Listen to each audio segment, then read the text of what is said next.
on, people? Welcome to the LV Live Show. I'm LV Live. Please hit that like, share, subscribe button. Once again, I want to thank all the new subscribers who've come by to my channel, man. It is truly appreciated, right? But let's get right into it. The Knicks pull up a much-needed victory last night by beating the Los Angeles Clippers 116-93.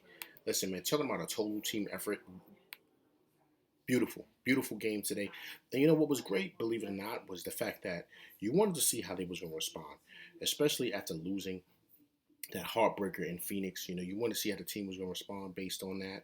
But they responded well from beginning to end. The Knicks were committed to it. I mean, you had a little lapse there, with a score, with the Clippers, cut it down to 12. So you were a little nervous, right?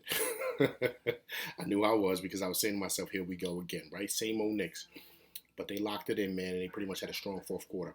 But it was just great to see, right? Especially with our young players, seeing how they respond, seeing if they were going to still have that same grip, that same motivation to pull out a big, much needed victory. You know, especially with, like I said, the Clippers being down two All Stars, Paul George and Kawhi Leonard. Listen, man, this was a perfect game to win on the road. Especially with the road games getting a little much weaker. You know, with Sacramento coming up today, and then you get the Mavericks. So the Knicks have kind of have a little wiggle room here to get a couple of victories here. So you just wanted to see that, and I think they responded well. Before I really get into who I feel dominated the game, I have to take my hat off. I've been destroying him, but I have to take my hat off for Tibbs. You know, he's been balancing out the lineup, and if you look at the minutes, right, the minutes are fabulous because now you have, I'm looking at it right now. Randall had 29 minutes. Big Mitch played 26 minutes. Burks played 26 minutes. Fourier played 29 minutes. R.J. Barrett played 33. Sims played 20. Cam Reddish played 25. McBride played 18 minutes. IQ played 28 minutes. That's exactly what you want. That's exactly what you want. Because then you're going to be able to see guys develop and guys play well. And see, and with that being said, IQ had 21 last night. He had a lot of minutes. And Cam Reddish poured in 17, which was big. I loved how he looked, man. That's why I said he needs more minutes. And it pretty much showed last night. And the more you get those guys playing, the better they're going to get. I mean, that's just with anything, right? You can't just have guys sitting on the bench watching and trying to figure it out. No, they got to get out there and play, make mistakes, and play through that. And believe it or not, the Knicks are going to be better for this going down the road, especially for next season, because that's how I'm thinking, with this play, with a lot of these guys playing, especially for a guy like IQ, who I think is the future of this team. I think Cam Reddish could be that as well. I love Big Sims coming off, big, strong, athletic kid. The better he gets, he's just going to be a great backup for Big Mitch, who I think was the catalyst today. We can talk about RJ, which I'm going to touch on, and of course Cam Reddish and IQ, like I mentioned. But Big Mitch is the catalyst, man. Catalyst. 12 points. I believe he had 11 boards. Let me just make sure I got that correct. He had 11 boards, but 8 of those boards, eight of them were offensive. Offensive rebounds. He was killing them. They could not do nothing with Big Mitch in that Baja.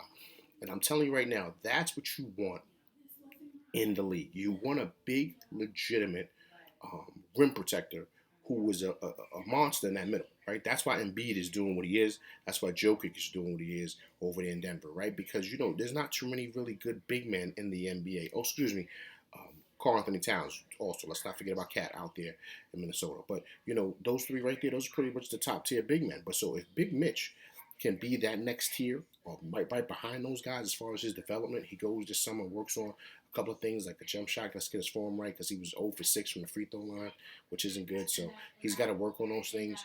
But as far as being dominating in that post, monster. And that's what you need, because once you have that, that can extend the offense by getting those offensive rebounds and then being a rim protector, which he is a really good, shot blocker, which is fabulous, right? But listen, also too, we can't stop and mention, look at RJ, man. RJ's developing, beautiful development. The way he's showing, he's our future, guys. He's our future. I don't care about what people say about Julius.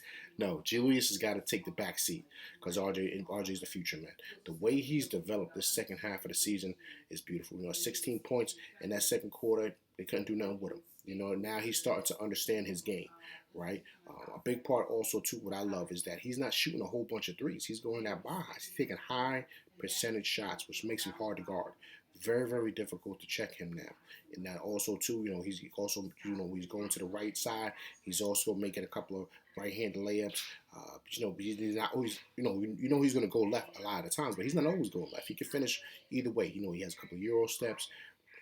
He's just his game is developing across the board. And believe it or not, what I love also too with him is he's getting that killer instinct. Right now, he wants it. Now he's taking initiative and saying, "Hey, give me the ball." Right? He's waving away guys like, "No, man, I'm taking this guy one on one and I'm scoring. No ifs, ands, or buts about it." Right? And you gotta understand, guys. Once again, RJ is only 21 years old. 21 years old, guys. So he could be with the Knicks forever, man, and just he could be the centerpiece that we could build around. And then also too, like I mentioned before, Cam Reddish and IQ. Once again, man, young guys, young guys. Cam Reddish being 21, I believe IQ is also 20. Listen, man, that's what this league is all about: is having young guys that can produce. It's great to see IQ coming around right after the All Star break. He started to feel his touch back. He's great when he's going downhill, just attacking him and the point guard or the guard, excuse me, over there in Philadelphia, Maxey. They're former teammates over in Kentucky. They're like the same player. They're basically the same player, just going downhill attacking. And if you notice what Philadelphia has done with Maxey, is they let him pretty much do his thing. They let him attack and just go downhill. And that's what the Knicks have to do with IQ because that's what he is. He's a scoring guard. You don't tell him to not shoot. Like that's what we need him to do. But you gotta have a point guard with him that's willing to settle the offense down to where IQ doesn't feel like he has to run the offense too, because that takes away from his game. It truly does. Right? So that's where, to me, giving someone like McBride 18 minutes and giving McBride a little bit more minutes would be great. And then having him run the point and let IQ run off the ball, that would be also great also for both of their development. But altogether, it was a total team win, man.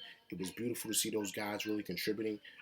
It's just exciting. But to me, man, the biggest part is just letting those young guys play and giving and having a balanced minutes, like having a balance regarding the minutes, right?